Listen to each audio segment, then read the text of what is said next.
Hay una idea muy interesante en la historia. Los imperios casi nunca caen por una derrota repentina.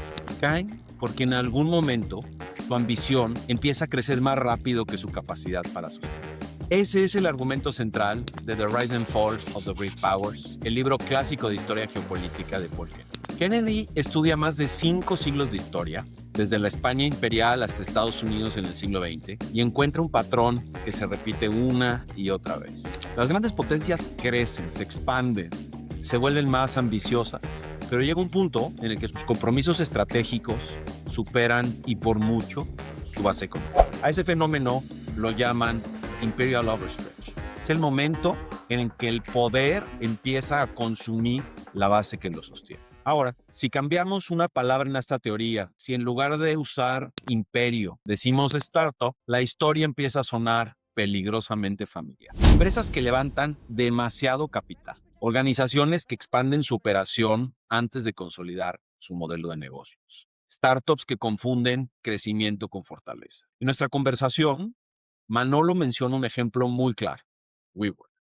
Una empresa que llegó a valer casi 50,000 millones de dólares, expandiéndose por decenas de países, firmando compromisos inmobiliarios gigantescos, pero cuya base económica nunca alcanzó a sostener ese nivel de expansión. En términos de Kennedy, Imperial Overstretch en versión startup. Porque al final, construir una empresa también es administrar poder, poder financiero, poder estratégico y sobre todo la disciplina para decidir hasta dónde crecer y cuándo parar. Y para explorar esta idea, tenemos hoy a un invitado que trabaja todos los días con una de las variables más importantes de esa ecuación: el acceso al capital. Manolo Atala, fundador y CEO de Fairplay, una fintech que está redefiniendo cómo llega el financiamiento al comercio digital en Latinoamérica. Manolo entiende algo que este libro también sugiere: el capital no solo impulsa crecimiento, también define quién puede sostener su poder y quién termina perdiendo. Bienvenidos a Read to Lead y por favor recomiéndennos, compartan los episodios y ayúdenos a seguir construyendo un ecosistema de emprendimiento vibrante y dinámico. Hoy estamos empezando un capítulo nuevo de Read to Lead. La verdad es que estoy súper emocionado de tener a Manolo acá porque además siento como que estoy hablando conmigo mismo. Hay un elemento de temas físicos que hacen, para que los que nos vean en YouTube se van a dar cuenta que está de moda barbón y pelón. Entonces, pues de entrada por ahí, ¿verdad? De entrada, mira, yo te diría que nunca había visto en una misma pantalla tal nivel de sensualidad, pero ese es otro tema para otra ocasión. Tanto brillo. Exacto. Pero no en sociedad. Pues está padrísimo porque además Manolo tuvo la gentileza de sacarme por completo de mi zona de confort. Esto, como saben, la idea pues en general del proyecto Read to Lead y del Founders Book Club es construir una comunidad alrededor de temas de educación para emprendedores. Y ha sido un ejercicio interesante porque hemos tenido la grandísima fortuna de tener súper buenos emprendedores y ellos proponen los libros que comentamos y que de alguna forma han influido en su carrera de emprendedores. ¿Y por qué no? Aquí el buen Manolo nos puso a leer historia de 1500, del 1500 al 2000, un libro que es perdóname por la palabra, pero un tumbaburros, que se llama The Rise and Fall of the Great Powers de Paul Kennedy. La verdad es que es un librazo. Nunca llego, por respeto a mis invitados, nunca llego a un Read to Lead sin haber leído el libro. Y me leo un libro, yo creo que en una semana me puedo echar un libro fácilmente. Pero Ok. o sea, fue de dedicarle 2 semanas intensas de lectura, porque además de que son 600 páginas, está escrito de este nivel de letra chiquitita, de esas como en la escuela. Y pues me encantaría arrancar esto primero agradeciéndote el tiempo, Manolo. Segundo, pues que nos cuentes de ti y de lo que haces hoy. Y tercero, ¿por qué creíste que este era un libro que valía la pena que leyéramos en un contexto, pues eso, educativo para emprendedores? ¿Por qué crees que era importante que tuviéramos esta conversación? Increíble, ¿no? Y muchas gracias. Primero que nada, muchísimas gracias por el espacio, mi Fabriz. Tenía muchas ganas de repetir. Esta es la segunda vez que estoy en Read to Lead, que me encanta lo que haces, me encanta el impacto que tiene y yo creo que agrega muchísimo valor lo que haces. Un poquito de quién Gracias. soy, independientemente del lado profesional, soy una persona completamente hedonista, me encanta vivir la vida bien, me encanta disfrutar la vida, soy una persona feliz, creo que me considero un buen amigo, un buen hermano, un buen hijo, y un buen profesional. Y ya fuera de eso, tengo una compañía que se llama Fairplay, en Ujú. donde tengo un socio que también brilla en sociedad como nosotros, hermoso, Sin duda. pelón y Sí, barbón, sí. Andrew Devlin. Y formamos esta compañía hace 6 años, un poquito más de 6 años, Correcto. en donde la idea original era poder financiar las campañas de marketing de todas las empresas de direct to consumer de Latinoamérica. Correcto. Luego empezamos a pivotear cuando vimos que el mercado estaba súper fragmentado y que los tickets eran muy Sí. chiquitos, etcétera, empezamos a expandir nuestro modelo a lending para B2B, obviamente, Correcto. para working capital de empresas de retail y después empezamos a expandir también el mercado a industrias adyacentes a retail, ¿no? Entonces hoy Correcto. financiamos todo este tipo de compañías, empresas de manufactura, de retail, de servicios alrededor de retail, logística, etcétera.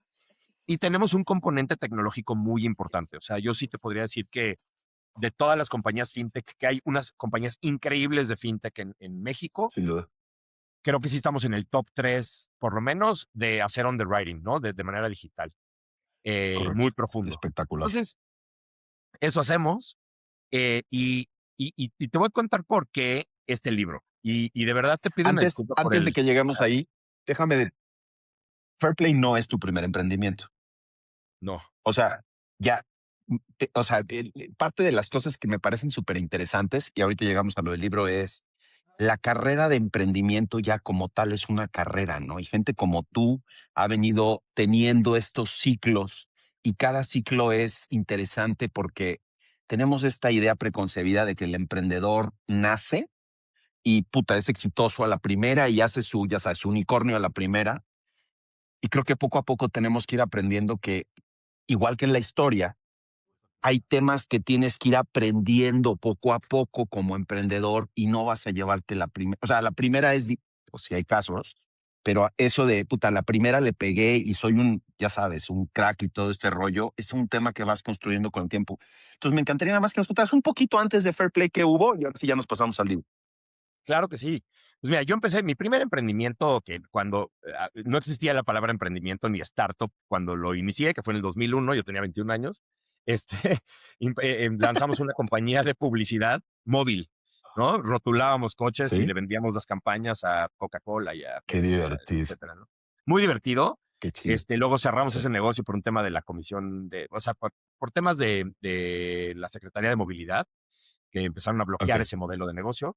Y luego, bueno, lancé con unos amigos una productora audiovisual, hacíamos infomerciales de esos que salen a las 3 de la mañana, de la aspiradora Rainbow, Sí, y hacíamos videos de sí. capacitación internos o sea, yo ya sé adobar pollos, yo soy un profesional de adobar pollos, este, Oye, hay que hacíamos saber de todo, videos, güey. hay que saber de Claro. todo, hay que saber de todo. Bueno, después de eso, ahorita vamos a ver por qué sé cómo funcionan las depilaciones, las microdermoabrasiones, el infrarrojo, lo del Botox, Qué todas esas cosas, divertido. por qué las sé. Este, entonces, bueno, después de eso entré a trabajar a CIE, estuve muchos años ahí en el tema de Ujú, publicidad, y luego a Yahoo, haciendo lo mismo, advertising, ujú. y luego tuve la grandísima oportunidad de lanzar grupo en México y en Puerto Rico.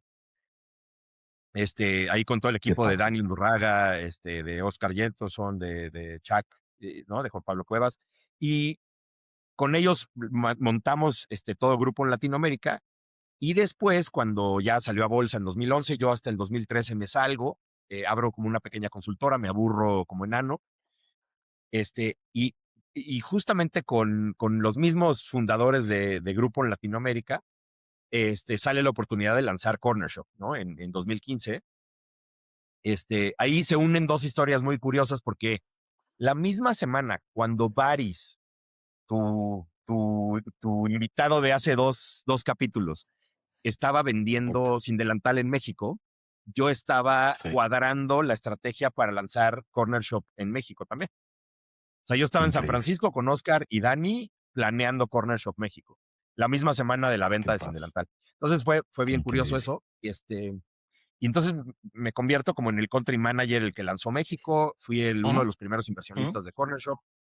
Y de ahí, este, ya yo me salgo como al año y cacho para poder fundar junto con Baris, Par Killer, que después fue fue Pulpomatic, ¿no? Y después ya Pulpo Pay. Correcto. Sí. Y después tuve mi dotación de Venture Capital ahí en Nazca como COO. Y estando en Nazca, pues ahí se nos ocurrió la idea de hacer revenue-based financing para la TAM y pues ahí salió todo lo de Fairplay con Andrew y con Héctor Sepúlveda y así. Entonces, pues hasta el día de hoy. Y bueno, como ángel Qué increíble. inversionista tengo como 28 compañías en mi portafolio y como 3 Wow. fondos. Sí, Qué padre. Felicidades. Oye, muchas gracias. estábamos perdiéndonos de un muy buen antecedente de esta conversación, cabrón. Te agradezco mucho la humildad que tienes, porque claramente es una historia que tiene mucho que ver con la construcción del ecosistema en México y en Latinoamérica. Y te estabas brincando toda esa Gracias. parte, pero gracias por finalmente haberle metido el doble clic a ese rollo, cabrón. No, gracias a ti por mencionarlo. Pues ahora sí, güey, ¿por qué me pusiste a sufrir? Ahora sí, explica por qué era relevante leerle de historia para estas conversaciones, güey. Claro. Pues mira, te voy a contar un poquito como de mi camino de la lectura, ¿no? O sea, Correcto. a diferencia de Baris, yo no leo desde los 8 años como él, que ya Sí, leía el güey Shakespeare desde que nació, desde la cuna. Yo no, yo la sí. verdad es que empecé a leer como en mis high twenties, Ok. a leer de verdad, ¿no? O sea, a leer ya Ujú. cosas un poco más interesantes, etcétera. Y me clavé durísimo en el tema de emprendimiento, de empresas de tecnología, libros como The Hard Thing About Hard Things y Shoe Dog Claro. y todos estos libros Ujú. como de emprendimiento que me fascinan. Hasta que un día me saturé brutalmente de ya leer todos estos libros, los que ya leímos todos muchas veces, ¿no? Claro. Thinking Fast and Slow de Kahneman y todos los Sí. libros, ¿no? Y de pronto, me encanta mucho la historia porque Ujú. al final del día, la historia te habla de ciertas situaciones que se Correcto. repiten siglo con Correcto. siglo, milenio con milenio, y las cosas siguen, o sea, es un loop infinito de Sí. cosas que si luego entiendes de manera muy clara y sabes reinterpretar la actualidad con esos Correcto. hechos históricos, Sí. tienes mucha carnita que ni siquiera tienes que cagarla para aprender, ¿no? Entonces, Correcto.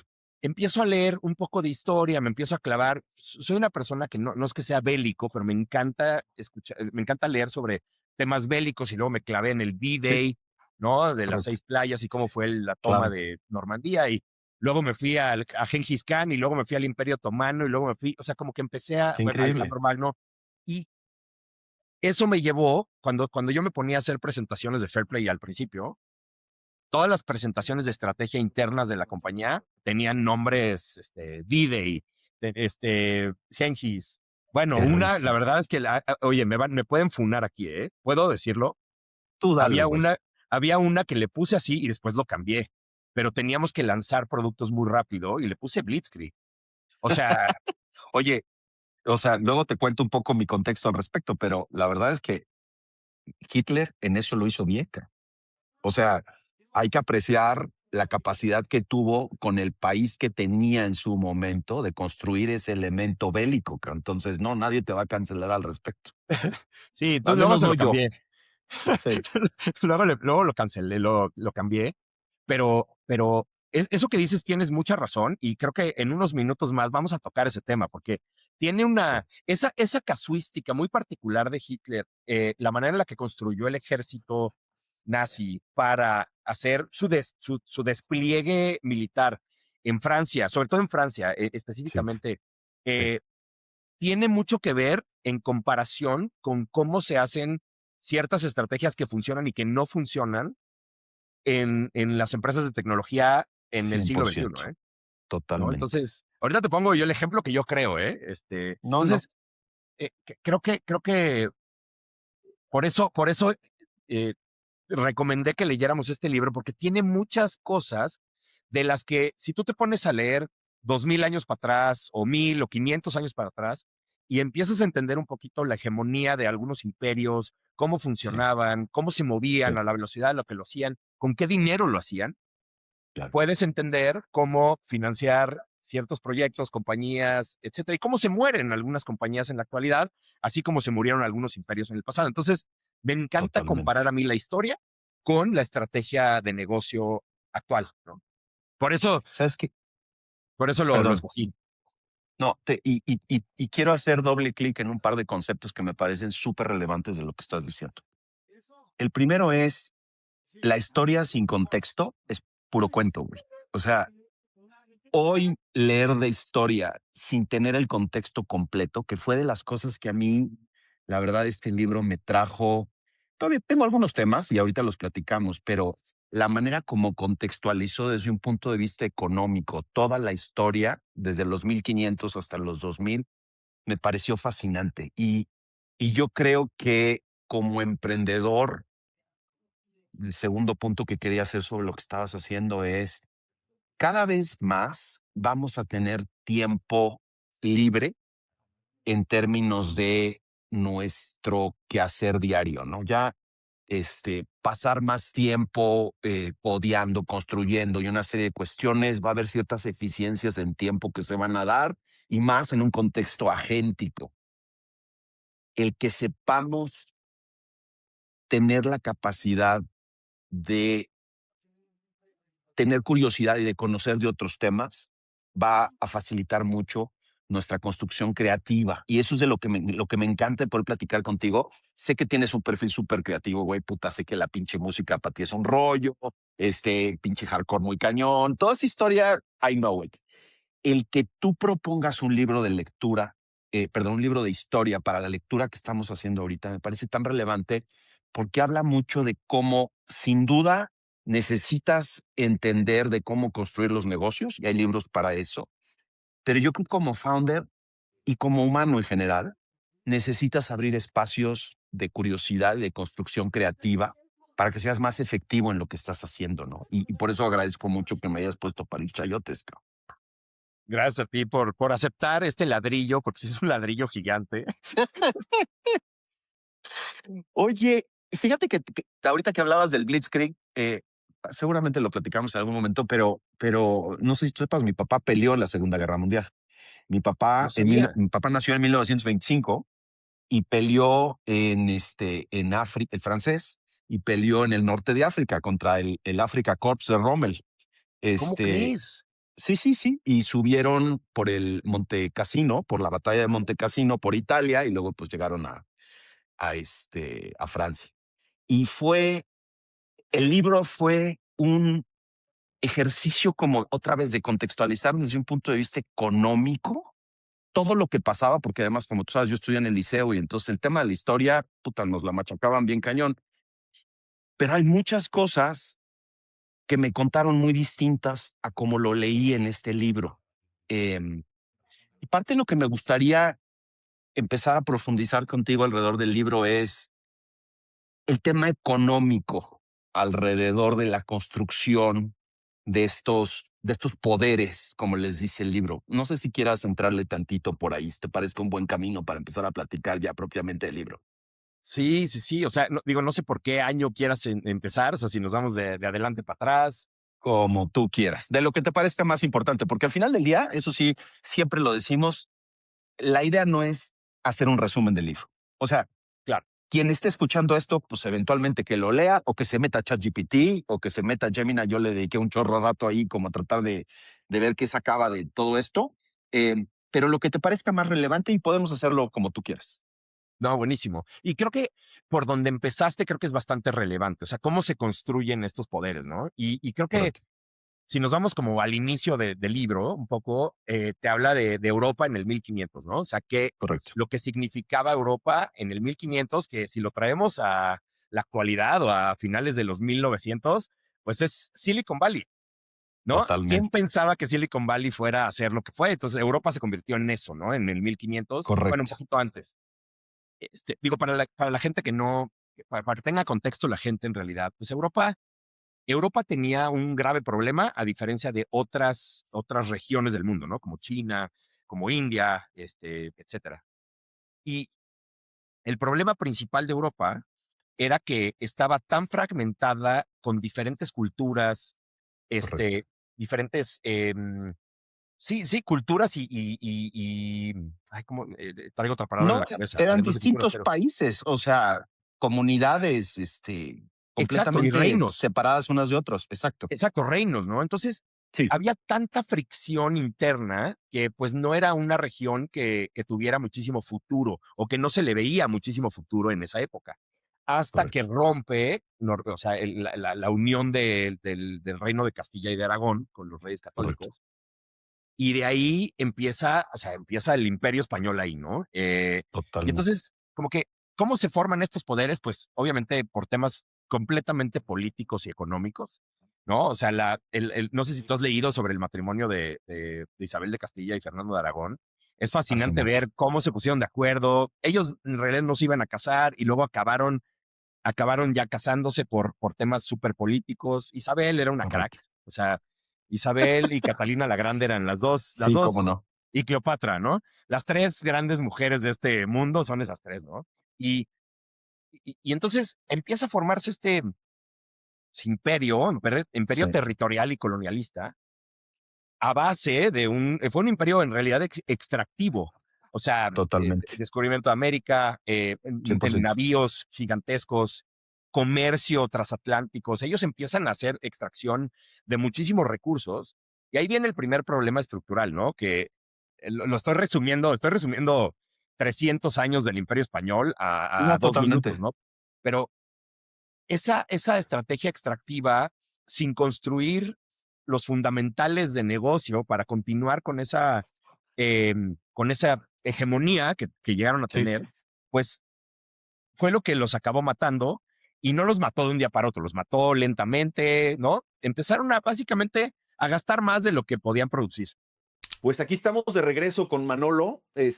Tuvimos, como siempre suceden estas cosas, retos logísticos y al mismo tiempo que le ponen saborcito a la conversación. Estábamos platicando muy a gusto y de repente se nos complicó el internet y entonces la verdad es que doblemente agradecido con Manolo porque nos volvió a dar un rato para poder platicar de esto. Ya le habíamos medio echado a perder un día y luego nos abrió otro espacio.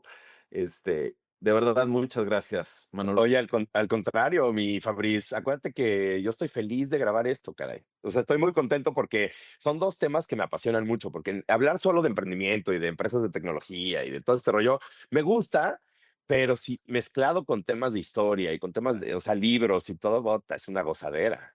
¿Y sabes qué? Quería yo, te contaba ahorita en lo que estábamos como reabriendo todo esto y poniéndonos de acuerdo qué íbamos a decir, como los fondos eran diferentes, los peinados eran distintos y todo este rollo.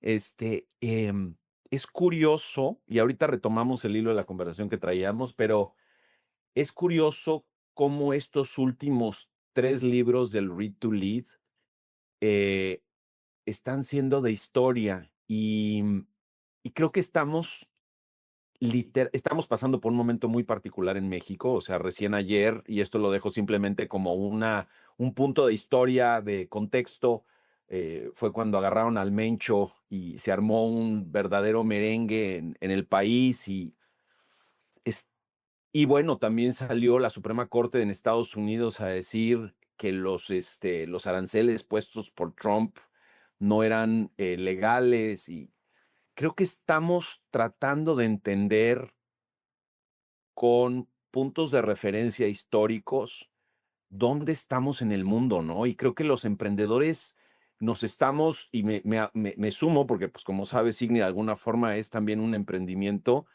estamos tratando de agarrar puntos de referencia como para entender dónde estamos y qué sigue, ¿no? ¿Y dónde vamos a estar en los siguientes 10 años? O sea, al final, creo que estos cambios estructurales, políticos, geopolíticos, van a venir a cambiar muchas cosas, ¿no? O sea, yo soy un optimista eterno pensando que las cosas van a pasar para un bien mayor. Correcto. Aunque esté pasando esto que estamos viviendo en México hoy, en tantos estados, en tantas ciudades, tristemente, Sí, gente inocente muriendo, etcétera, creo que el que empiecen a pasar consecuencias, y esto siempre lo discutimos, tu invitado de hace 2 programas Vamos a y tener que yo. hacer uno con Baris, porque tantas referencias a Baris, lo vamos a tener que Exacto. incluir en una conversación tripartita. Oye, no, y espérate que empiece a dar mis statements del Imperio Español ahorita y seguro te va a marcar. Seguro te va a marcar para decir que estoy hablando mal de su Imperio Español. Sí, claro, claro. No, pero siempre lo decimos, y sobre todo Baris, ¿no? O sea, el tema de que no haya consecuencias en nuestros países a nivel Latinoamérica hace que sea un caldo de cultivo para que haya más crimen y más crimen y más No hay crimen. duda. Cuando empieza a haber consecuencias, como lo que pasa en El Salvador, pues baja abruptamente el tema pues del tema de Estado de Derecho, o sea, incrementa el Estado de Derecho, baja la criminalidad, etcétera, ¿no? Pero pues son cosas que desafortunadamente tienen que pasar. No hay absolutamente ninguna duda al respecto. Bueno, pues si quieres retomando un poco, estábamos platicando justo del Imperio Español y como el origen de la conversación en el libro, ¿no? Porque como recordatorio el libro habla pues de estos 500 años entre los 1500 y los 2000 y un poco el contexto histórico y lo que sucedió en lo que el autor Kennedy le llama a los grandes poderes. Y el primer gran poder como tal es el reino español. Y creo que estabas tú contándonos un poco de las grandes mujeres de la historia, e incluido, bueno, evidentemente lo que le toca y lo que corresponde a España poner en estos términos, ¿no? Entonces, ¿qué te parece si empezamos desde ahí a retomar un poco la conversación? Sí, claro, o sea, justo decíamos, ¿no? De Isabel de Castilla y Fernando de Aragón, que ahí empieza o arranca el Imperio Español, que es bien curioso, porque aparte en ese mismo año, en 1492, es cuando sale o expulsan a los musulmanes de España, y España, es cuando de arranca. 800 años, claro. Exactamente, sí, sí, sí. Y ahí arranca el Imperio Español con un tema bien curioso, porque es un tema de competencia brutal, ¿no? O sea, esto lo que decía Paul Kennedy es, Europa no se veía como el continente al cual apostarle en esa época, pero había tal nivel de no de diversificación, de fragmentación de reinos, de culturas, etcétera, que pues eso generaba muchísima competencia, ¿no? Y entonces el tema naval, pues fue una de esas competencias muy fuertes, para que se haya hecho el descubrimiento de América y muchas otras cosas más, ¿no? O sea, a nivel comercial, em, y que se formara el imperio.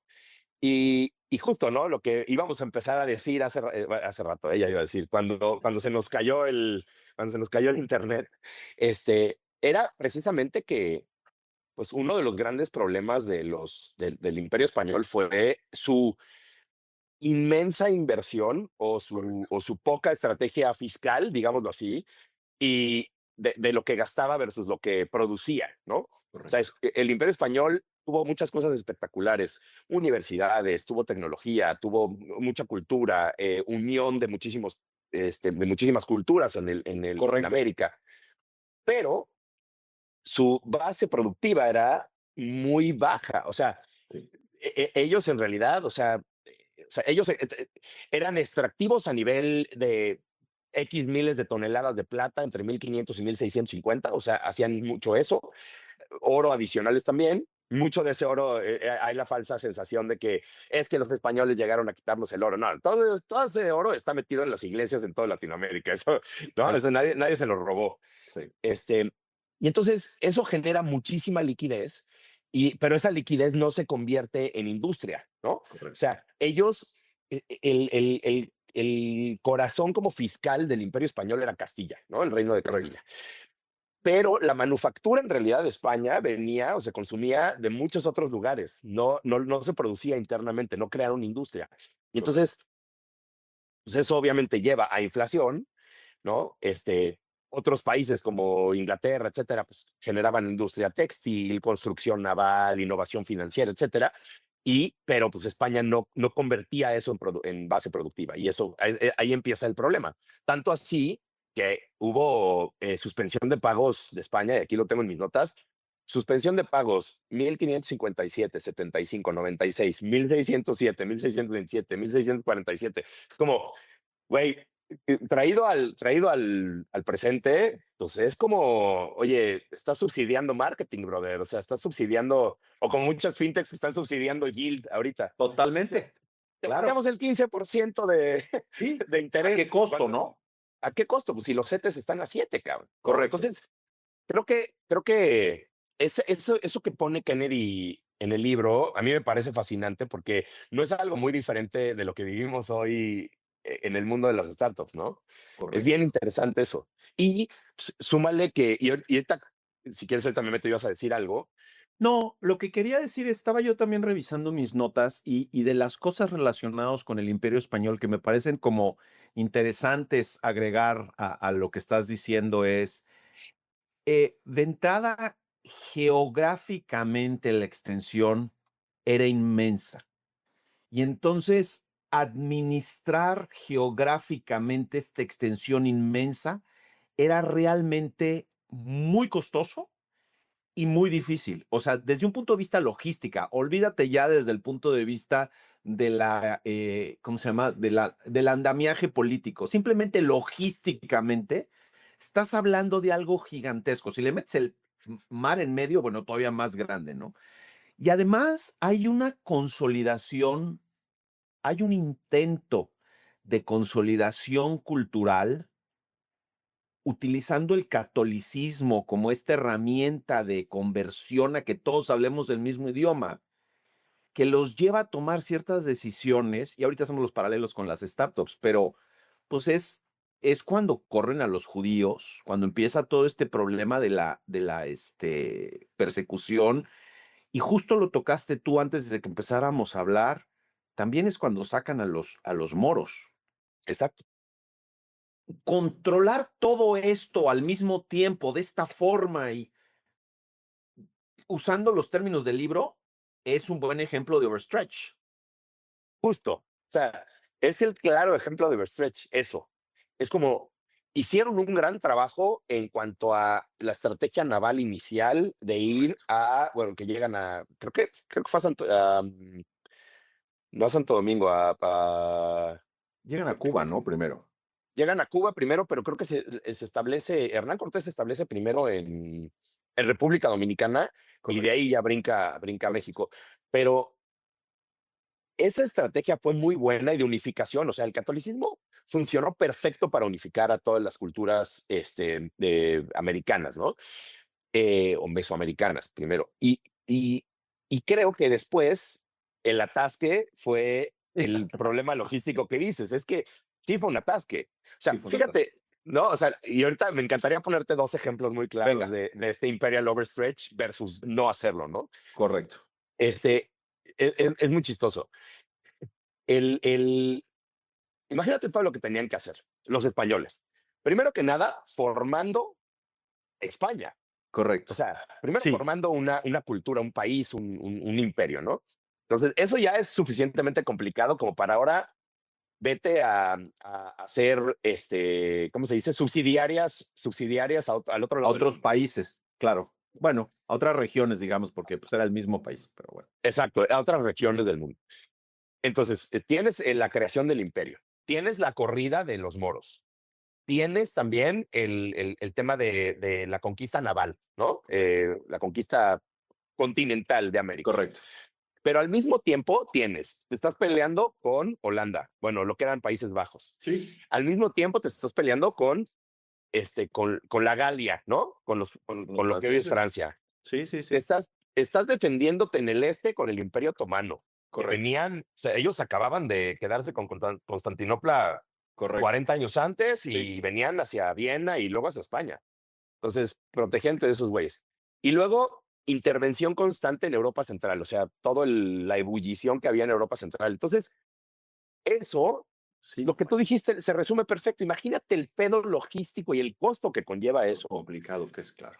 No, y el costo, o sea, no nada más lo complicado, el costo que es. Y entonces yo, cuando decidimos leer este libro y mientras yo lo leía, decía, a ver, ¿qué empresa aplicó a rajatabla la estrategia de Imperial Overstretch que acabó teniendo también la caída del imperio o de la empresa? Como Y fue WeWork. Sin duda. Sí. Es WeWork, o sea, literalmente, imagínate, no sé si te acuerdas en el 2000, ¿qué habrá sido? 2017, 18, que entraron a México. Sí, correcto. Yo me acuerdo de haber hablado con el equipo de management, me acuerdo de haber hasta tenido una mi dosis, mi sesión con este Adam Newman, Sí, que es un poder de la naturaleza ese güey por sí sí, solo. sí. Tuve la fortuna de conocerlo y el güey estaba en el buen sentido loco. O sea, era una cosa sobrehumana, ¿no? Pero el haberse consolidado o tratar de haberse expandido a tantos países Sí. con un modelo de negocio que además era real estate tradicional, pero vangloriado con tecnología, y llegar a 40 billion en papel, que luego se convirtió eso en casi nada. O sea, eso es el claro ejemplo de un imperial overstretch de la actualidad. Absolutamente. ¿Cómo manejas esos países con esa cultura de fiesta y de vamos a crecer a costa de lo que sea y todo? Pues claro, iba a terminar así, ¿no? Ahora, Total. los imperios se caen, esos imperios se caían a lo largo de 200, 300 años y aquí pues a mi querido Adam le duró mucho menos, ¿no? Pero de que hizo un imperio de real estate lo hizo, ¿no? No, En poco tiempo. sí, es increíble. Fíjate que nosotros vemos mucho este tipo de... y es un tema que a lo mejor vale la pena como hacerle doble clic conforme se vaya dando el mundo de la inteligencia artificial y se vaya implementando cada vez más métodos de crecimiento exponencial con una inversión menor, porque hoy lo que estamos viendo en el mundo de las startups es que cada vez más es más sencillo generar crecimiento usando agentes y cuestiones de este estilo. Y entonces a lo mejor resulta que dentro de unos años tú y yo, cuando alguien nos escuche, dice, no, hombre, así no es el mundo. Pero coincido al 100 contigo en que en su momento el modelo de negocios de WeWork estaba tratando de hacer algo sin considerar los costos que tenía hacerlo. Y cómo financiarlo, ¿no? Y mientras tienes el dinero, que es justo lo que mencionabas ahorita del gobierno, bueno, perdón, del Imperio Español, pues tienes la lana, pues lo sigues haciendo hasta que ya no tienes la lana y se acaba la fiesta, ahí es donde todo se cae en pedacitos, ¿no?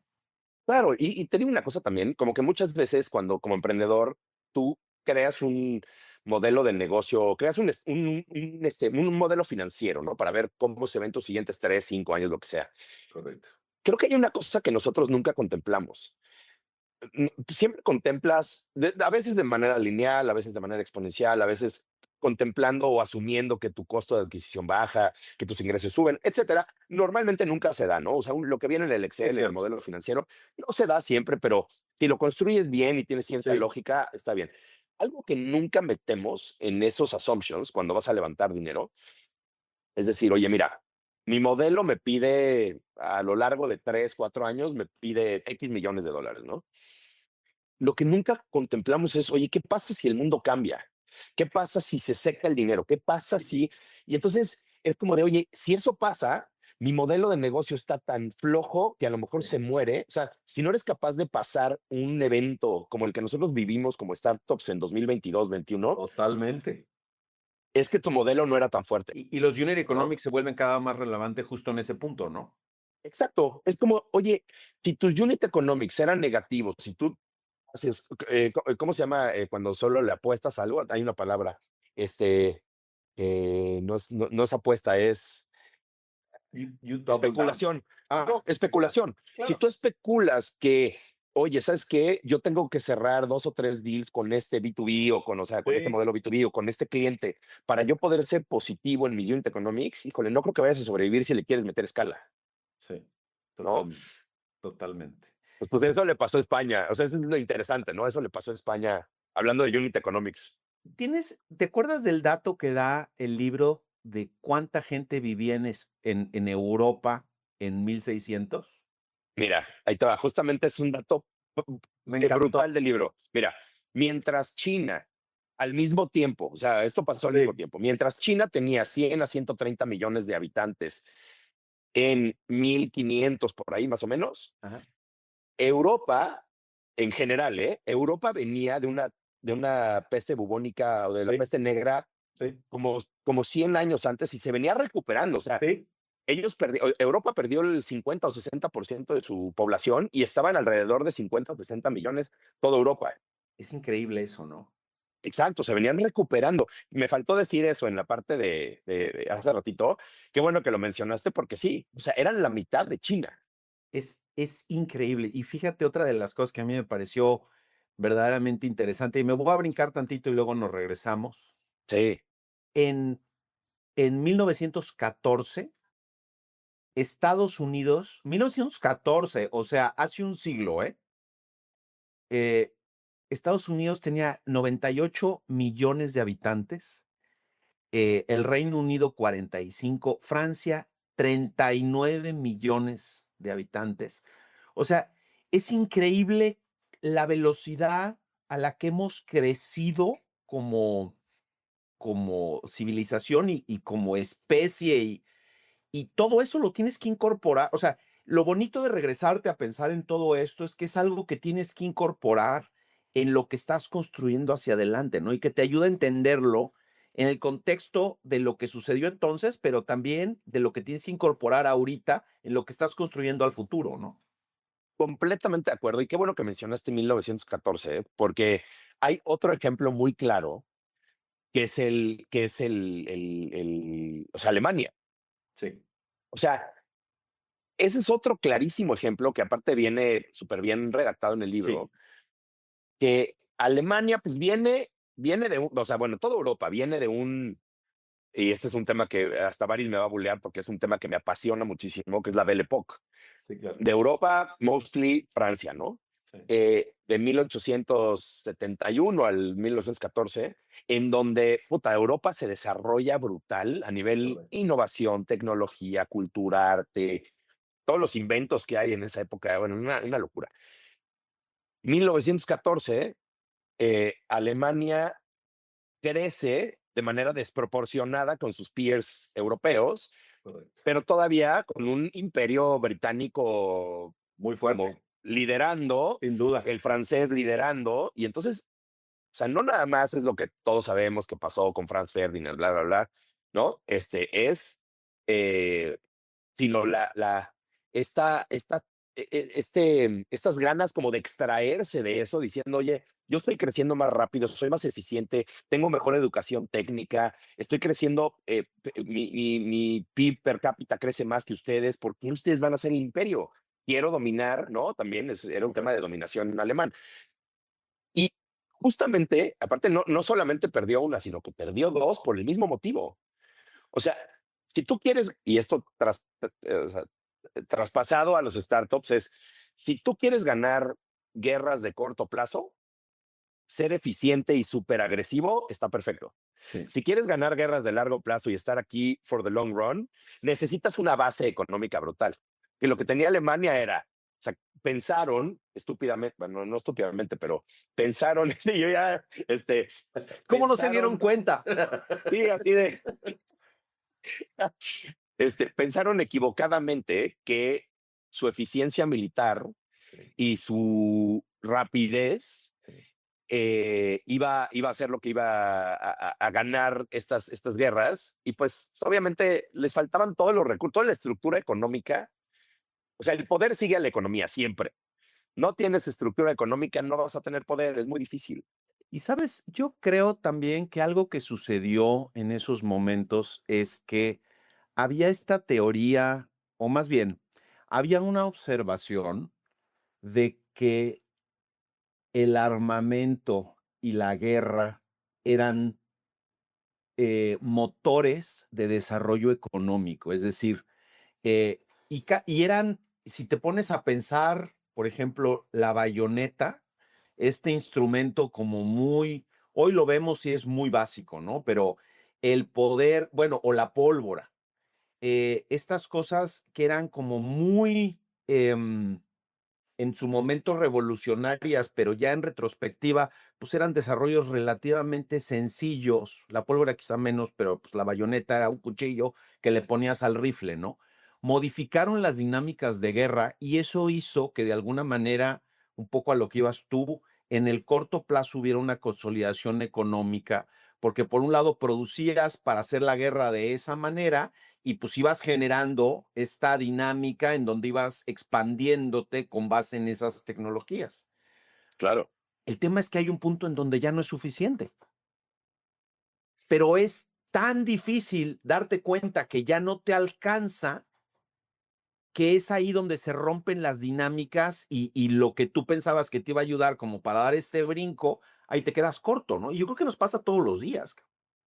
Todos los días nos pasa. O sea, yo creo que el ejemplo de la bayoneta que pones es espectacular porque si lo traemos al presente, me imagino que probablemente la innovación armamentista que te sirve para el corto plazo podría ser esa seed round que te ayuda a avanzar lo más rápido posible para hacer un MVP y te ayuda a tener los primeros clientes y empezar a crear tu base financiera, pero no necesariamente es lo que te va a llevar, lo que hiciste al principio no necesariamente es lo que te va a llevar a quedarte 30 años de dominación en el mercado, ¿no? O sea, lo que te va a llevar a 30 años en el futuro, poniendo lo contrario al Imperial Overstretch, es la estrategia de Nubank. Ándale. Yo me quedo en Brasil, yo estoy duro y dale con Brasil, me quedo con el mercado brasileño, estoy modificando mi producto poco a poco, ¿no? Con miras a dominación global. Correcto. Se tardaron 8 años en salir de Brasil para venir a México Sí. y no se han salido a ningún otro lugar. Bueno, no sé si ya están en Ab- Colombia, ab- pero Abrieron, no, bueno, no sé en Colombia, no recuerdo, según yo no, pero en algún momento se quisieron ir a Asia, una cosa por el estilo, compraron algo pequeñito, pero es verdad que su base de valor sigue siendo Brasil, Brasil, aparte de México. claro. Entonces, ellos sí tienen un como long-term view de las cosas, ¿no? Y entonces yo creo que regresando al tema, me parece increíble el ejemplo de la bayoneta que pusiste. Pues claro, este tipo de cosas te ayuda en el caso de 1939, en la Segunda Guerra Mundial, cuando Hitler se queda con Francia, se queda con Francia en semanas. O sea, Sí. fue muy rápido, Sí. pero pues eso no es suficiente para ganarla, o sea, ¿no? Y hay unos datos bien interesantes en el libro cuando te vas a la Segunda Guerra Mundial, donde te plantean tablas y te enseñan que efectivamente hay una producción relevante, digamos, industrial en Alemania, pero lo que le da la vuelta por completo a la guerra es la producción industrial que viene a traer los Estados Unidos. Justo. Eso Es está cañón, ¿no? muy cañón. Sí, Eso está muy cañón. O sea, aparte era el principal, según yo, ¿no? Según yo era el principal productor de acero. sí, sí, Era el que hacía todo el armamento, o sea, de ahí salía todo, totalmente. armamento, etcétera. Mira, Oye, qué impresión la cantidad de datos que hay en este libro, ¿no? Yo tuve que anotar una cantidad de cosas brutal, porque hay una cantidad de datos brutales aquí y me encanta. O sea, me encanta esta cantidad de data que te lleva de un punto a otro. totalmente. Toda la lógica del libro está descansando, digamos, como en datos económicos y explican mucho de la lógica del desarrollo, digamos, de estas épocas relacionado en métricas per cápita, en inversión per cápita, en desarrollo per cápita. Se vuelve súper, súper, súper interesante. Interesante. ¿Hacia dónde te quieres ir, mi Fabriz, ahora? No, y mira, yo creo que de las cosas que me gustan mucho y quería yo terminar de darle la vuelta al tema de la bayoneta. Hace un momento estaba yo en un consejo y estábamos platicando sobre los agentes de inteligencia artificial. Esta es una compañía que está muy metida en ese rollo y etcétera. Y muchos de los cuestionamientos que estamos viendo a nivel de empresas de tecnología es, ¿en dónde puedo reclutar talento que hoy implemente agentes de inteligencia artificial en nuestros procesos? Y platicábamos y un parte de la conversación se fue a, oye, pero pues que no es una bronca que está sufriendo todo mundo. O sea, hay un nivel de escasez gigantesca alrededor de talento relacionado con temas de plataformas agénticas. Y entonces quizá un poco como pasó en el Reino Unido antes de que empezara la Segunda Guerra Mundial, donde empiezan a tener una inversión fuertísima en su propia industria y que se convierte en su ventaja competitiva también para consolidarse como uno de esos grandes poderes en una etapa posterior de la que habíamos estado hablando, uno de esos grandes poderes alrededor de los 1900 tiene que ver con su propia inversión en sus propias capacidades. Y si tú te pones a pensar en el Reino Unido, pues el Reino Unido es una isla. Entonces, tampoco es que tuvieran tantos recursos extractivos. O sea, habían construido una marina la más poderosa del mundo y habían invertido en su capacidad industrial. Una de las lecciones aquí o de las cosas a las que yo voy desde un punto de vista de pensar en términos de desarrollo de talento de plataformas agénticas es que no deberíamos de estar invirtiendo en los startups en desarrollar ese talento in-house. O sea, no deberíamos de, pero porque luego también es, pues todos en la compañía van a ser agentes, ¿no? Y entonces es el reto, ¿no? Pero realmente me refiero a invertir, o sea, a educar al talento que tenemos a que se vuelva justamente ese güey que sabe absolutamente, no sé si se puede decir de todo, pero que sabe muchísimo sobre temas de inteligencia artificial, en lugar de traerlo de fuera, güey.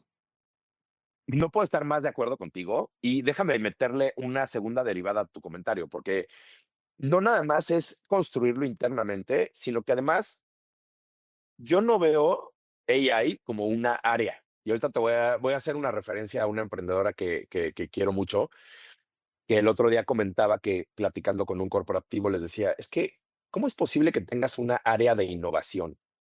Mm, Es mi querida Caro García de Chipper. sí, Le decía a un corporativo grande, ¿cómo puede ser que tengas una área de innovación? Innovación debería de ser un mindset. O sea, debería de ser la cultura de la compañía, no tendrías que tener claro, un área de eso, así como claro, tampoco deberías de tener un área de AI.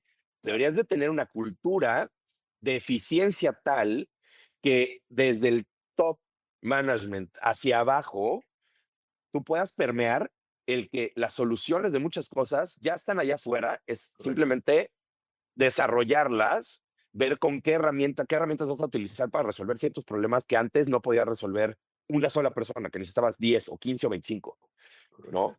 Entonces, creo que tienes toda la razón. Tiene que ser in-house, pero es un pedo cultural. No es un tema de Ese es vamos mi a poner punto. un área de AI, Pero es ¿no? porque además venimos de una época en donde parte de la ventaja competitiva que tenían las startups era la capacidad de poder desarrollar código y tecnología.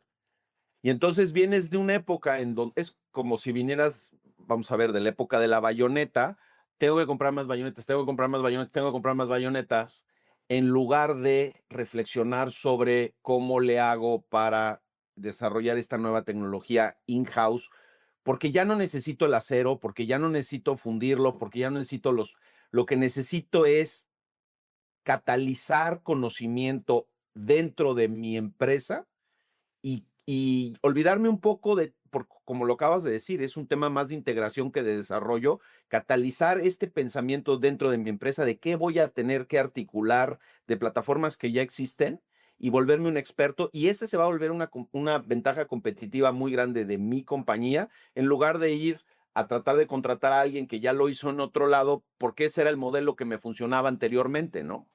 Claro. O sea, era cómo paso yo de la batalla cuerpo a cuerpo a la Exacto. batalla lejana, ¿no? O sea, no sé cómo se diga, la que es la Sí, sí. opuesta de cuerpo a cuerpo, ¿no? O sea, ¿cómo Sí, paso? Esa transición bélica fue brutal, brutal. ¿no?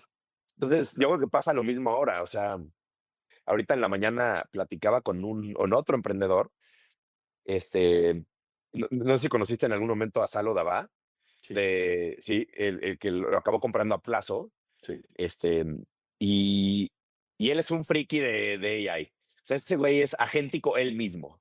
Se hace agentes para todo, desarrolla APIs para ir y que conecten cosas. Me va a dar me va a dar como una hora de su valioso tiempo Padre. para empezar a conocer el tema de OpenClaw y todo este rollo Sí, nuevo. correcto. Bueno, para mí es nuevo, por lo menos. No. Eh, y ver las capacidades que tiene una sola persona de solucionar problemas que antes eran tan manuales y Sí, tan de desarrollo que hoy pueden ser super mainstream. Ya cualquiera puede solucionar ciertas cosas de una manera súper sencilla, metiéndole un poco de cabeza a cómo usar esas herramientas. Yo estoy impresionado con eso. no, totalmente de acuerdo. Y de las conclusiones que yo me llevo en términos del libro, en algunos puntos relacionados con lo que las épocas que hablamos, es cómo esta historia se convierte en herramientas para crear hacia adelante, ¿no? Pero en ese camino tienes que romper ciertos paradigmas y creo que es un buen proxy de lo que hoy estamos viendo en en lo que estamos construyendo hoy, pero además en el contexto de en dónde estamos construyendo hoy, ¿no? Em, hay otra cosa que quería yo, como empujar un poquito. Para mí el libro fue muy interesante porque, como te decía el otro día que estábamos platicando, cae muy cerquita de mi corazón toda la parte de la discusión sobre la Segunda Guerra Mundial.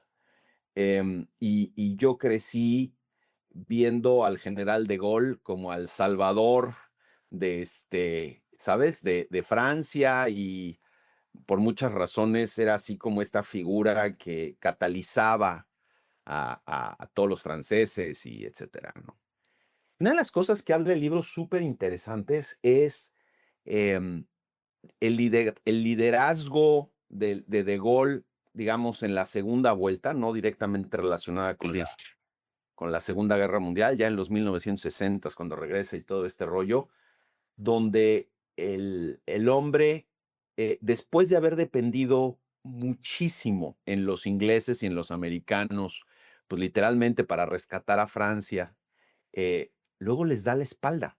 Hay un momento en donde Estados Unidos desaparece un poco como del contexto histórico e internacional, se voltea más hacia adentro y viene muy bien presentado en el libro, y donde De Gaulle de plano, por ejemplo, se sale de la OTAN y dice, la OTAN la sacan de Francia porque aquí no nos interesa esto, y una serie de cuestiones que, by the way, tienen unos ciertos paralelos muy interesantes con lo que estamos viviendo ahorita, pero me llevó a una reflexión sobre temas del liderazgo y quería yo picar un poquito por ahí contigo porque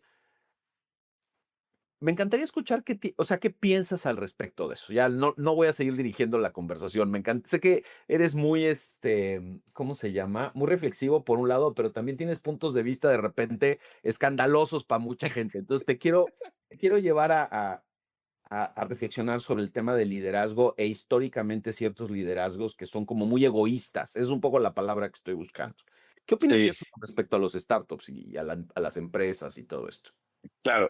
Fíjate, tú pusiste una comparación ahorita con De Gaulle, como la segunda vuelta de Gaulle Sí. en los 60s, con la actualidad. Pero si te vas para atrás, de los 60, 70 al 14 de nuevo, pasa un poquito lo mismo que le pasó a Alemania en el 14, de decir, oye, yo ya crecí, porque, ojo, Europa, entre 1945 que termina la guerra y los 70 crece proporcionalmente muchísimo más en PIB per cápita, etcétera, que Sí, Estados Unidos, sin duda, sí, ¿no? Porque vienen de también un número mucho más bajo, ¿no? mucho O sea, más. vienen de destrucción, ¿no? De Totalmente, cero. totalmente. Cuando empieza, o sea, yo creo que, digo, no sé si sabías este dato, pero el plan Marshall realmente era una cantidad, creo que eran 13 billion o 14 billion de inversión de Estados Unidos a Europa.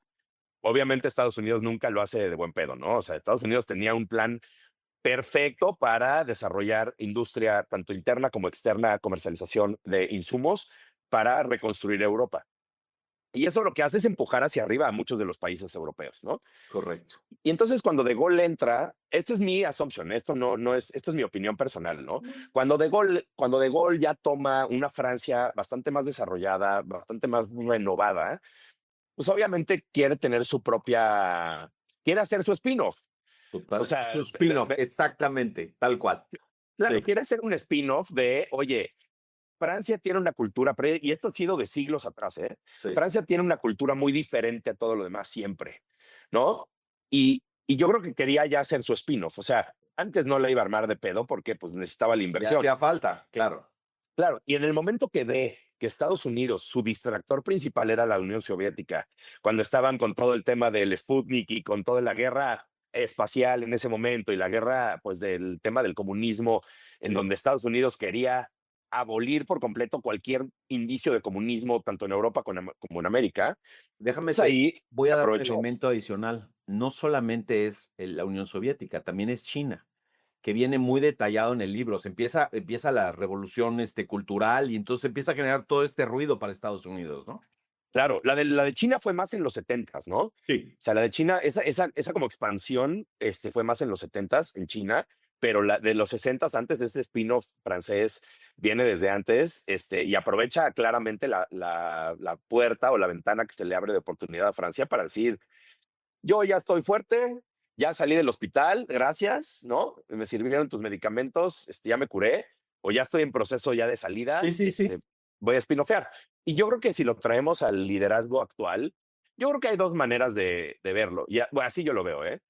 Está por un lado este liderazgo muy napoleónico, y tú conoces a varios de esos founders, Sí. y está por el otro lado este liderazgo más, no sé si llamarle Montessori o de equipo, ¿no? Más liderazgo sí, de crecimiento más, de empujar a un equipo a que hagan más cosas, dejarlos ser más libres para que la caguen más rápido y que se creen más cosas. Yo creo que son estos dos estilos primordiales, ¿no? Coincido. Creo que el napoleónico funciona muy bien para ciertos momentos de la compañía Coincido. y creo que el liderazgo más estratégico funciona para más en el largo plazo. Yo creo que si tú quieres mantener un liderazgo o quieres mantener equipos de alto rendimiento durante más largos periodos de tiempo, necesitas hacer un switch en algún momento. Por ejemplo, Uber. ¿No? Travis Kalanick era un management super napoleónico. Era Napoleón, sí, de acuerdo. Se necesitaba una fuerza de la naturaleza para que Uber existiera, pasara este paso de la muerte, para que creciera brutal, etcétera. Y después necesitas un Dara, que es un CEO que a mí me parece excepcional. O sea, a ver, yo he visto la acción de Uber crecer de 3 años para acá, de 40, no, de 4 años para acá, de 40, creo que estaba 38, no, de 20, perdón, estaba en 20 y llegó a 116 Sí. hace un par de meses. Entonces, es como de, ok, necesitas diferentes tipos de management para diferentes momentos de la compañía y creo que el napoleónico es necesario a veces. Los buqueles de esta vida son necesarios para Ahí momentos muy... nos podemos, ¿cómo se llama? Nos podemos atorar con el tema de Bukele, pero no, pero entiendo, lo que yo entiendo de lo que estás diciendo es, o más bien, si lo junto con el libro, parte de mi reflexión es esos estilos de liderazgo em, provienen de crisis y se transforman en las crisis. Y en el caso del libro, la descripción de estos estilos de liderazgos terminan siendo guerras que suceden y que de alguna forma terminan de cerrar un ciclo con un estilo de liderazgo y generan la apertura de otro ciclo con otro estilo de liderazgo, ¿no? Y es como muy claro ya cuando lo ves desde muy lejos en términos, y el libro es muy bueno explicando todo eso y haciendo esos cortes, ¿no? Claro, es como, tú has escuchado el término wartime CEO. Sí, cómo no, cómo no. Tal Es cual, o sea, eso, tal cual, tienes toda la razón. es eso, es el Absolutamente. wartime CEO y es no sé cuál sería el homónimo de eso, o sea, la contra, que sería un peacetime CEO, no Sí, sé. sí. Ese concepto, al menos de lo que recuerdo, es From Good to Great de Jim Collins. Vienen esos dos conceptos y hablan justo de lo que tú estás diciendo, ¿no? Administrar la crisis y estar con muchos frentes al mismo tiempo y luego el que construya el equipo y que le ayuda al equipo que vaya generando justamente todo el crecimiento de la compañía. Absolutamente, absolutamente cierto. No lo había pensado, pero tienes toda la razón, fíjate. Va Súper medio por ahí, interesante. ¿no? Totalmente. Qué gran Es libro ese de From Good to Great, ¿no? espectacular. Buenísimo, la verdad. Porque además, ¿sabes? Es un tema bastante poco intuitivo o contraintuitivo. Uno piensa en el mundo del emprendimiento y volviendo al tema que tú hacías hace un ratito, a estas personalidades magnéticas, controversiales, durísimas y al mismo tiempo visionarias, y van corriendo ellos y el equipo va corriendo detrás de ellos, y luego de repente te das cuenta que son etapas. Y si no transicionas, volvemos al concepto original que es justo el del overstretch. O sea, si no transicionas a construir este equipo que te va acompañando, puta, pues de repente pasa como lo que explicabas hace ratito del gobierno, del Imperio Español o sí, que se abre tanto en tantos frentes al mismo tiempo que se resquebraja, que se rompe, Sí, ¿no? sí. Es más, Y hay un ejemplo bien curioso en Latinoamérica bueno, del cual a mí me gusta mucho hablar, que es este liderazgo dual de una misma persona que tuvo dos tipos de liderazgo y esa evolución de liderazgo hizo que la compañía ahorita esté thriving de nuevo. Totalmente. Y es Kavak. Carlos, Carlos tiene este liderazgo napoleónico de vamos a comernos el mundo, o lo tuvo, vamos a comernos el mundo, vamos a expandir, vamos a crecer, vamos a hacer cosas que si yo me la creo, ustedes se la van a creer. Y hoy creo que hay un Carlos muchísimo más estratégico, con ese mismo poder de narrativa y de todo, pero mucho Correcto. más estratégico, con un Kavak muchísimo más rentable, a pesar de tener frentes. A ver, cuando a mí Carlos me platicó es que vamos a abrir Qatar, ¿qué, güey? ¿Con por? Guay. Guay, güey. Yo sí, ¿por qué vas a abrir Qatar? O sea, ¿quién en su sano juicio, güey, va a hacer eso? Pues lo hizo y unos países funcionaron más que otros y así, pero Correcto. hoy en día, pues hay un Kavak que le acaban de inyectar 300 palos, Sí, ¿no? Entonces, creo que interesante. Fíjate, muy hay gente que interesante. evoluciona y hay gente No, que simplemente transiciona y totalmente. entra alguien nuevo. No, y el libro es estaba yo revisando algunos temas que me parecieron muy interesantes en el libro, y tiene mucho que ver con lo que estás mencionando. 1947 fue el año donde salió el MiG, el avión de guerra ruso. Y o sea, me metí cuando estaba preparando esta conversación a buscar los aviones que pelearon en la Segunda Guerra Mundial. Y todos estos son aviones de hélice, ¿sabes? El Spitfire, todos estos aviones. Se acaba la Segunda Guerra Mundial y a los poquitos años sale este avión supersónico que era, no sé si te acuerdes, que tenía como un hoyo en medio, o sea, no en medio, sino en la parte de enfrente, no era como los jets que se ve hoy en día, sino es el MiG que va como abierto de enfrente. Y dice, yo es increíble porque yo hubiera pensado que ese era uno de los aviones que habían salido en los 70s y resulta que es el resultado de los desarrollos de tecnología de la URSS a raíz de la guerra. Em, la verdad es que me sorprende porque lo que me ayudó el libro fue como a poner ciertas referencias históricas que ordenaron un poquito mi pensamiento alrededor de qué pasaba y lo que pasa es que muchas veces es tan extenso y pasan tantas cosas que es difícil definir mentalmente en qué, cuándo pasa qué cosa, ¿no? Y fue una sorpresa grandísima para mí. De hecho, este libro y otros que he leído me han ayudado muchísimo a ponerle fechas, caras, nombres a timelines muy extensos. O sea, Muy bien. como que a veces cuesta mucho trabajo, digo, si eres muy fan de la historia y de leer y de temas muy particulares, a veces es difícil decir, oye, en qué momento existió Julio César y en qué momento existió Alejandro Magno y en qué momento existió Genghis Khan y en qué, porque todos los escuchamos o los leímos en la Sí. escuela o lo que sea, pero a veces no sabes ponerle en qué fecha pasó Articularlo es qué. muy complicado. Por eso estos libros me encantan, porque te ayudan a ponerle como una fecha, una cara, un nombre y una situación, un contexto a algo, ¿no? O sea, me encanta esos timelines largos.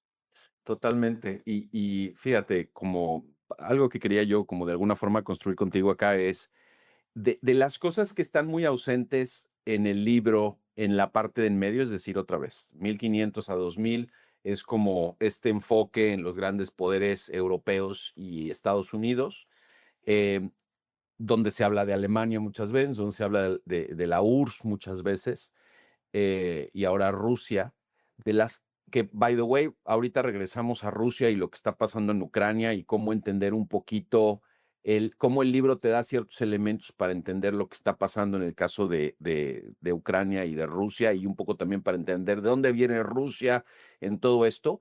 De los grandes ausentes hasta 1980 es China. Y me gustaría como ir un poquito para allá, porque China ha sido ese, a tu punto de los que they kind of overstretch y tienen todo este desarrollo por todos lados. China es un país obviamente gigantesco, pero hasta hace relativamente poco lo empezamos a ver, empezar a desarrollar intereses en otros lados, ¿no? Y hoy en día es un jugador muy relevante y a lo mejor el libro nos ayuda a pensar, pues, qué va a pasar con China durante los siguientes 50 años en función a su nivel de influencia. No sé si quieras especular al respecto, porque pues al final del día todavía no sabemos cómo va a jugar, pero tomando como base el concepto de overstretching y de todo el desarrollo tecnológico y todo esto, ¿qué piensas que pueda hacer China en todo ese escenario? Qué increíble que lo mencionas, porque, a ver, no se habla, yo creo, esta es mi opinión. Sí, Creo que no se habla tanto como debería, a lo mejor, de China, porque si bien fue un imperio muy importante y lo sigue siendo, antes de una manera y hoy muchísimo más económico, correcto. creo que China salió de China muy tarde. Es decir, Correcto. la parte imperial de China era en su territorio, con sus culturas internas, con sus debates internos, y era un imperio que no salía de toda esa región, ¿no?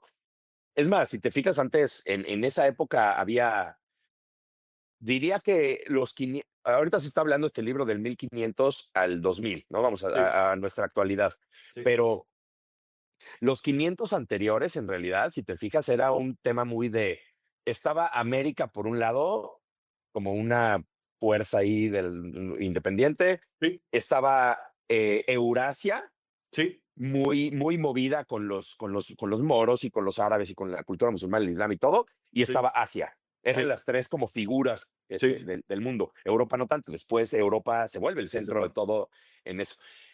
China todo ese poder asiático era mostly China, por sí solito. No salía, no invadía, no nada, Y pero con una entonces, decisión de ver hacia adentro. y proactiva, 100%. exactamente. Sí. O sea, esos 500 años fueron proactivamente internos, decisiones de imperialismo interno, no tanto externo. 100%.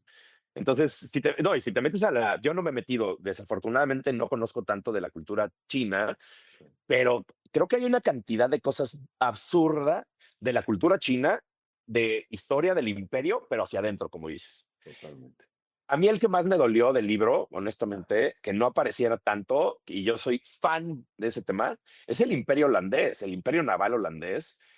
Eso, para mí, es de los temas más importantes de la historia. La VOC, con V. Correcto. O sea, Correcto. y no sale tanto, y eso que se fundó en 1602.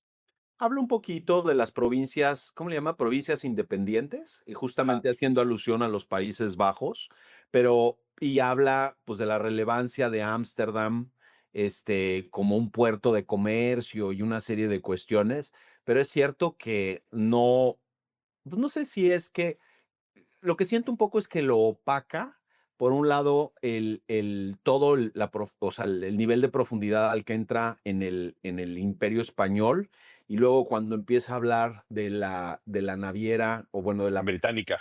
Exacto, Sí. exacto. Sí, Lo le pone mucho esconde un peso al poquito. español.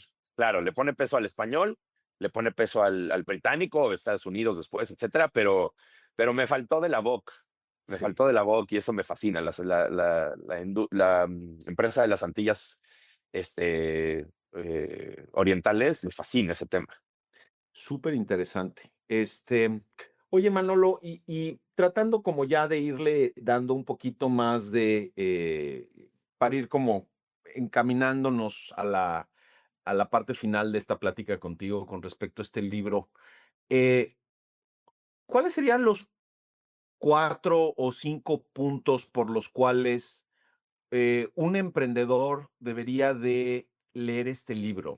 O sea, ya lo platicamos y la verdad es que es un libro, o sea, honestamente creo que es de estos libros que te dan mucho para leer en muchos momentos de distintas formas, con un mood distinto. A lo mejor quieres entrar solamente en cierto pedazo del libro como para profundizar. No es de los libros que lees y que los dejas ahí porque pues ya, o lo regalas, ¿no? Porque ya lo leí, ya lo sé, ya. Este es un libro que puede generar muchísimas reflexiones y como muchas consultas. Em, ¿Qué serían las 4 o 5 cosas por las cuales un emprendedor debería leer este libro, en tu opinión? Buenísimo, ¿no? Pues mira, a ver. Es más, ¿qué te parece si te digo lo que a mí me ha Me funcionado de leer encanta, este libro? me hace Lo primero, buenísimo. Sí, totalmente. yo creo que una de las cosas más relevantes es el tema de cómo utilizar los recursos que tienes para de verdad generar una base productiva. Y no nada más como para inflar tu valor en papel o Correcto. para inflar tu footprint, para poner banderitas en un mapa, en un slide de roadmap, ¿no? Porque, a ver, y esto te lo digo del otro lado de esta cámara, Sí. hay un inversionista que invierte en empresas como la mía y como la de otros, ¿no? Y entonces, pues sí, es que tú lo que quieres a veces como emprendedor, de manera yo creo que a veces errónea, es cómo puedo construir una narrativa de expansión, porque es lo que quiere ver el inversionista. ¿Cómo construyo una narrativa de poderío, de quedarme con Sí. un mercado, Sí, de que si mi TAM no es muy grande, yo me voy a quedar con un cacho grande?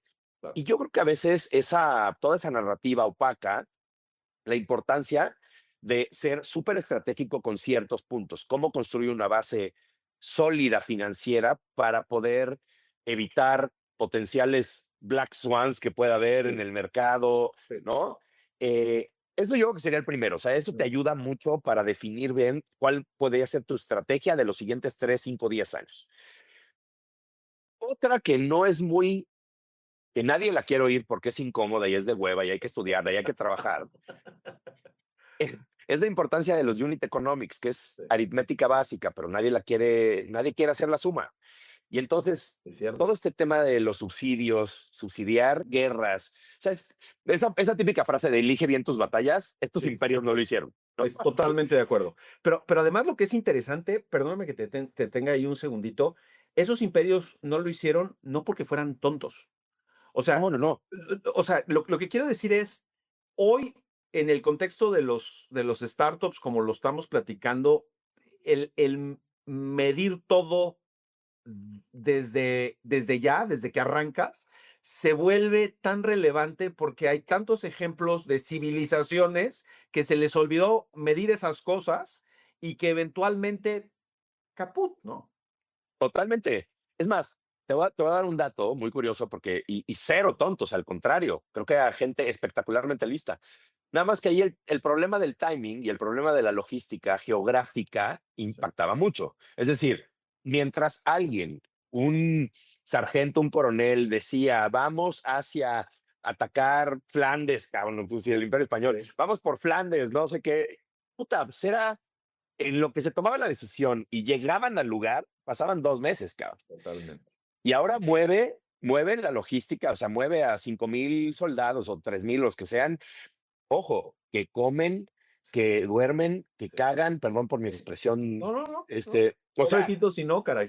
Sí, claro, totalmente. exactamente. Entonces, imagínate la logística que eso implica y el tiempo. Pues obviamente no te da tiempo a medir todo en Totalmente. tiempo real, obvio. Entonces, pero yo creo que traído al presente, creo que es algo que te puede abrir la mente para decir, oye, a ver, ¿cuáles son estas guerras o batallas que yo voy a pelear siendo un startup? Oye, me debería de enfocar en una industria, en un tipo de ICP, debería de hacer multiproducto y además estar creciendo, abriendo Colombia, Perú, Chile, Argentina.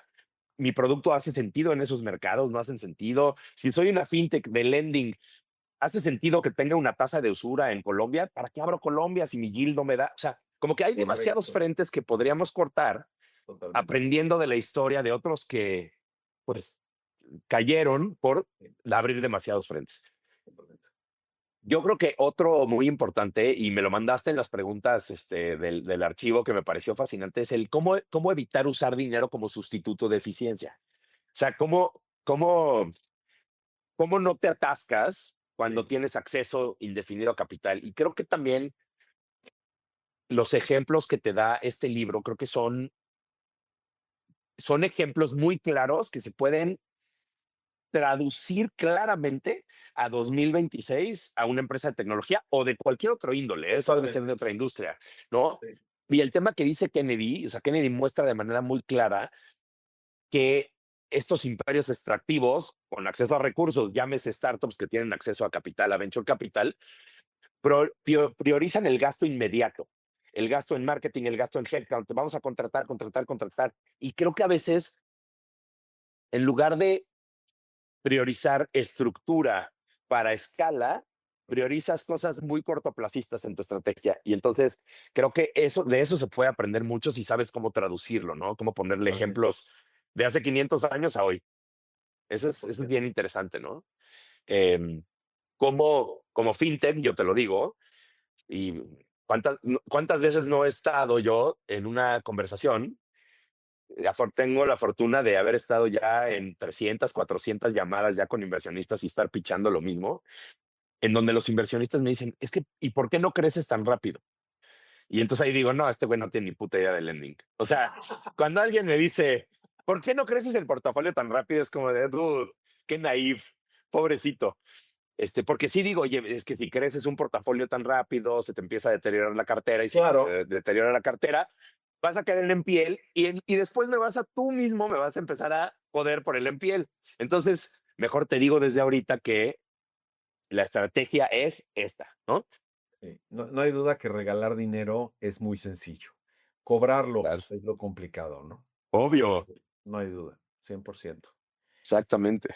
Fíjate que a mí me desarrolló, o sea, el libro, entre muchas otras cosas, también me puso en un mood de reflexionar sobre para dónde va, por ejemplo, Latinoamérica. Me llamó mucho la atención que Latinoamérica es una zona geográfica muy grande, con una con mucha gente. Estoy pensando, por ejemplo, en el símil que hacías tú de Europa en los 1500, 1600. Son varios países o reinos que hablan todos distintos idiomas, que están mucho tiempo en guerra y luego pienso en Latinoamérica hoy y sigo construyendo convicción de que es, con base en lo que he aprendido de la historia, el siguiente continente para consolidación de negocios relacionados con plataformas digitales. No puedo pensar en otra región en el mundo donde se junten condiciones de idioma, de cultura, de juventud, de necesidades tan apremiantes y tan, pues no sé si fáciles, pero tan disponibles para que un emprendedor llegue y resuelva un problema de manera regional. Y me encantó, la verdad es que me encantó.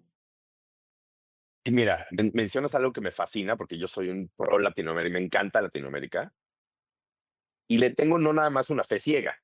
O sea, mi fe en Latinoamérica no es ciega, es basada exactamente en lo que acabas de decir. Tenemos los mercados, tenemos los incentivos, tenemos la edad, o sea, a nivel demográfico. Tenemos también la cultura de resiliencia muy fuerte. Sí. Tenemos muchísimas, o sea, tenemos todo. En Latinoamérica existe el caldo de cultivo para que se vuelva específicamente lo que dijiste. Ese es mi punto. Yo creo que hay dos cosas que tenemos que hackear de alguna manera como latinoamericanos. La primera es cómo vamos a construir países con Estado de Derecho suficiente para que la inversión fluya de la manera que tiene que fluir.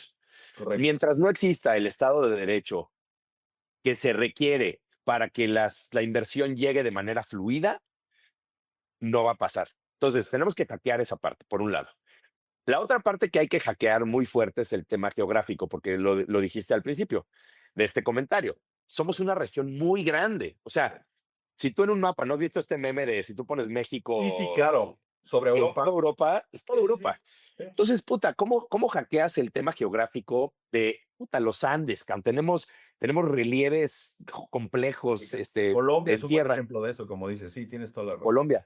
Entonces, si hackeamos esas dos cosas, creo que no hay ningún poder humano que evite que Latinoamérica va a ser un siguiente poder, un siguiente, como me llama el imperio, imperio tecnológico, un hub tecnológico, un lo que sea. Y te voy a enseñar una cosa y me voy a parar para toda la gente que sí está viendo esto. Bueno, me voy a parar porque te voy a enseñar en dónde dice esto. No te lo voy a spoilerear.